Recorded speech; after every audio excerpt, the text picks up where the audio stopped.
King Coren, sir. Ah, Saba. I wasn't sure you would still be here. You know I gave you leave, right? That means go, vacation, don't worry about the kingdom, all that jazz.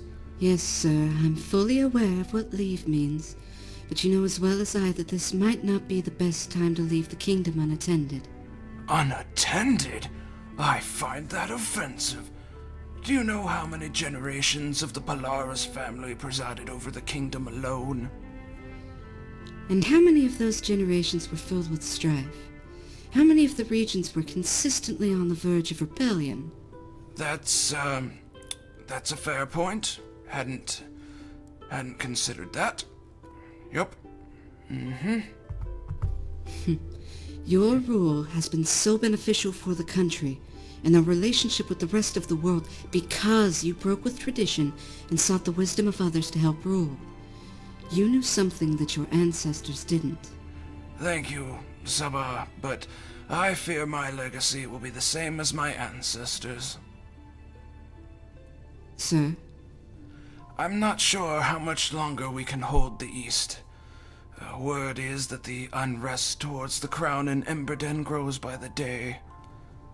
Yes, we've been trying to quell that for some time. If it were the resources that were the problem, we could deal with that. We'd have to ask for more aid from Imalon or Marquette, but we could make it happen. The safety is what they want, and they feel that we aren't able to protect them. The goblinoid raids have continued. How many are we up to now? 4. 4? Per day. They're hitting small villages and settlements and anything moving through the countryside. Unless your city is walled or your caravan is heavily armed, your food, wealth, and people are targets.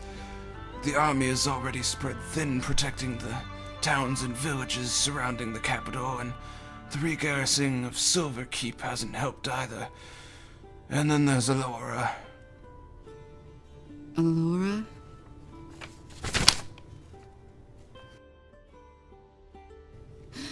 Oh my god. If word gets out that she's off-continent and nearly dead, that doesn't help the image that we can protect our people. Add to that the fact that Calamedes has been taken, and it does not bode well for the image of safety and security. No, it's not the ideal situation. So the next question we need to be asking ourselves is how we're going to approach this situation in Iorica. We're not going to do anything. Nothing? There's nothing we can do. They are a sovereign nation, and what happens in their borders is none of our concern. We don't have the manpower or the resources to intervene anyhow. Sir, we both know what's going on over there. We do. And if they get ambitious? We have the Reishi Ocean and the Wildstone Mountains between us, and our intelligence says that they don't have enough ships to ferry enough men over to even take a city. We need to focus on our domestic problems before we can start on the international ones. Pardon the interruption, sire. A message. Thank you, Toby. Toby, how's your mother? She's doing well, sir, thank you. The medicine your nurses gave her have been doing wonders. Wonderful. I'm most glad to hear it.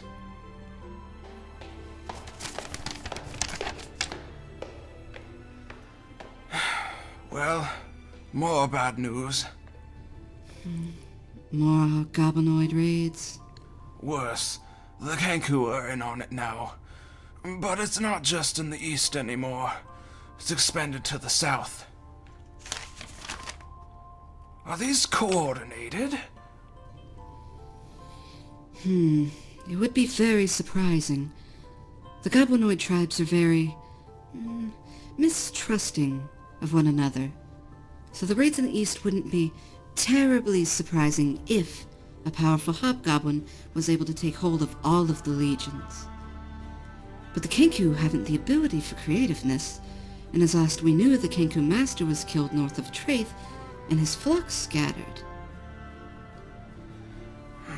we'll need to keep a closer eye on the situation. My gut tells me something isn't right here.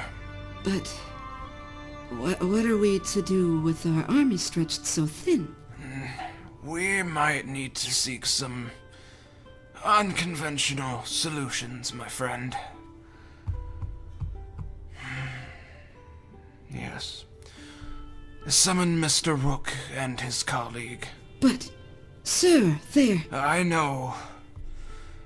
Desperate times, Saba. Desperate times.